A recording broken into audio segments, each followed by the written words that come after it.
Bonjour à tous, alors aujourd'hui on se retrouve pour un journal d'actu auto un petit peu particulier puisqu'on va parler exclusivement du salon de l'auto de Genève. L'événement est malheureusement annulé en raison de l'épidémie de coronavirus.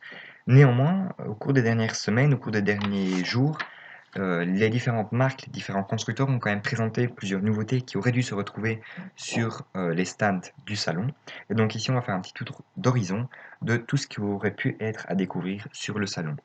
La première nouveauté dont j'ai envie de vous parler, c'est de la Hyundai i30 qui va adopter qui gagne en fait, ou qui a un restylage de mi-carrière. Et donc ici, les évolutions principales se concentrent sur la calandre et la signature lumineuse. C'est comme souvent le cas pour les restylages. Elle gagne au passage de ce restylage une finition N-Line, qui est une finition un peu plus sportive. Et sous les moteurs, on va pouvoir voir l'apparition en fait de l'hybridation légère 48 volts. Ce sera le cas sur les moteurs essence de 120 et 160 chevaux et sur le diesel de 136 chevaux. Et en plus de ça, on a un moteur essence entrée de gamme de 110 chevaux qui lui ne sera pas hybride. Néanmoins, on pense quand même que Hyundai proposera des motorisations hybrides et notamment hybrides rechargeables par la suite. Sur la partie arrière, les changements sont un petit peu moins importants que sur la partie avant. Les finitions N-Line vont également concerner la version break et la version fastback de la Hyundai i30. L'intérieur est assez sympa, j'aime beaucoup, il est assez original. Et voilà, donc c'est ce qui va venir concurrencer la nouvelle Golf 8 par exemple. Ensuite, la deuxième nouveauté dont je vais vous parler, c'est le Kia Sorento, qui est un gros SUV. J'ai pas énormément d'informations à vous donner par rapport à ce gros SUV, mis à part les photos, mais je tiens quand même à vous montrer l'intérieur, entre autres. Et l'intérieur, surtout dans cette configuration assez claire, je trouve très haut de gamme et très très sympa. Ensuite, on va refaire un petit retour chez Hyundai avec la i20 qui gagne une nouvelle génération. C'est un tout nouveau modèle. Donc c'est la réponse coréenne au Peugeot 208, au Renault Clio, à la Volkswagen Polo. Ici aussi, elle va adopter l'hybridation 48 volts qui permettra de réduire de 3 à 4% les consommations. C'est pas énorme, mais tout est bon pour réduire de quelques grammes les émissions de CO2. Ici, c'est une nouveauté du groupe VAG que j'aime beaucoup, c'est la Cupra Leon. Donc c'est une version sportive en fait de la Leon, mais sous la nouvelle marque, puisque Cupra maintenant est une marque à part entière. Donc c'est la version en fait sportive de la Seat Leon, mais sous la marque Cupra. Au niveau de motorisation, on aura une hybride rechargeable de 245 chevaux qui permettrait une autonomie de 60 km en WLTP. Donc on compte à peu près 45 km en réalité, et c'est une belle autonomie en tout électrique pour une version hybride. Et au niveau des véhicules, on aura aussi au niveau des motorisations, on aura aussi quelque chose, le choix entre différentes motorisations 100% thermiques. Ce sera le cas entre un 245, un 300 et un 310 chevaux. Attention que le 310 chevaux sera disponible uniquement sur la version break, ici que vous pouvez voir à l'image. Et cette version break ST sera aussi la seule à disposer de la transmission intégrale 4Drive. J'aime beaucoup, beaucoup cette Cupra Leon. Pourquoi? Parce que je trouve que les notes cuivrées qu'il y a sur les jantes, sur le logo, mais qu'on retrouve aussi ici sur l'intérieur, ça donne vraiment beaucoup de sportivité. Ça donne un aspect un peu haut de gamme et j'aime vraiment beaucoup ces notes cuivrées sur la voiture. Ensuite, on reste dans le groupe VAG avec le Volkswagen Caddy. Alors, les évolutions sont relativement importantes, mais on sait quand même directement qu'on est sur un Volkswagen Caddy. Comme d'habitude, on aura différentes versions, une version plus courte, une version 7 places, une version fourgonnette pour les professionnels. La partie arrière, elle change un peu plus avec des phares et des blocs optiques qui sont positionnés de manière verticale. Et au niveau de l'intérieur, en fait, on retrouve un habitacle similaire à celle de la nouvelle Golf 8. Donc, grosso modo, on peut dire qu'on aura la majorité des équipements de la Golf 8 dans ce Volkswagen Caddy, mais avec de l'espace en plus.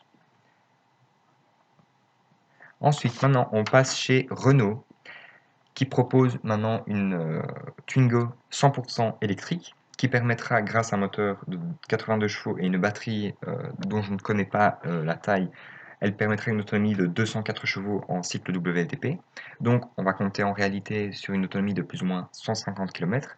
C'est peu, me direz-vous, mais c'est largement assez quand on sait que la Renault Twingo est destinée à un usage purement urbain. Elle sera reconnaissable notamment grâce à ce petit liseré bleu qui parcourt le flanc de la voiture, aux petites notes bleues qu'on retrouve sur sur la calandre, pardon, et sur le petit logo ZE qui sera disposé à plusieurs endroits de la voiture. On reste chez les Français avec DS qui présente une berline de taille similaire aux Audi A6, au Mercedes Classe E et à la BMW série 5. C'est d'ailleurs ces modèles-là que DS vise directement. Néanmoins, au niveau des motorisations, elle ne sera pas disponible en diesel, ce qui risque d'être un handicap pour la voiture puisque sur ce segment, c'est des véhicules qui sont prisés par les gros rouleurs et donc le fait de ne pas avoir de diesel risque d'être un handicap. Le moteur le plus puissant sera, en tout cas en version 100% thermique, sera un 4 cylindres de 225 chevaux. On aura 3 hybrides rechargeables différents. On en aura 2 en 2 roues motrices de 225 et 250 chevaux et un de 4 roues motrices de 360 chevaux qui pourrait aller titiller notamment l'Audi A6 TFSI E de 367 chevaux. Ici, l'intérieur est très chic, les matériaux sont nobles et elle est assez originale, même si je pense que le coloris ne sera pas le coloris dont la majorité des clients choisiront. On peut également découvrir, enfin on aurait pu découvrir sur le stand DS un concept de SUV 100% électrique qui promet une autonomie de 650 km, ce qui devient très très intéressant. Ensuite, on a Renault qui restyle sa Talisman par petites notes assez légères. L'intérieur est assez sympa, surtout dans cette configuration claire, j'aime beaucoup, mais les changements sont minimes.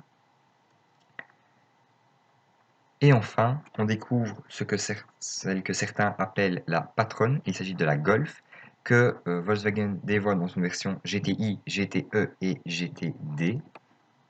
Voilà, donc je vous laisse découvrir les différentes images. La Golf GTI et GTE proposeront 245 chevaux. La version hybride sera proposée avec une batterie de 13 kWh, ce qui lui permettra une autonomie de, euh, de 60 km en cycle WLTP. Et la GTD, donc, qui est la version GTI mais en diesel, sera proposée elle avec une autorisation de 200 chevaux. Moi, celle que je préfère, c'est la GTD, ensuite la GTE, et enfin, et ça m'étonne moi-même, la GTI, que je place en dernière position parmi le trio des versions GT que Volkswagen propose. On se retrouvera également dans un JT la semaine prochaine pour découvrir les nouveautés qui n'ont pas encore été présentées, puisque malgré le fait que le salon de Genève soit annulé, en principe, les constructeurs euh, devraient quand même lever le voile sur différents modèles qui auraient dû être présentés à l'occasion de l'événement suisse. Je pense notamment au Cupra Tarascan, à l'Audi A3 et à différents modèles. Je n'ai pas la liste exhaustive des modèles qui auraient dû être présentés et qui ne le sont pas encore. Merci d'avoir écouté. N'hésitez pas à mettre un commentaire, un pouce bleu, à vous abonner et à activer la petite cloche pour recevoir les notifications quand il y a des nouvelles vidéos.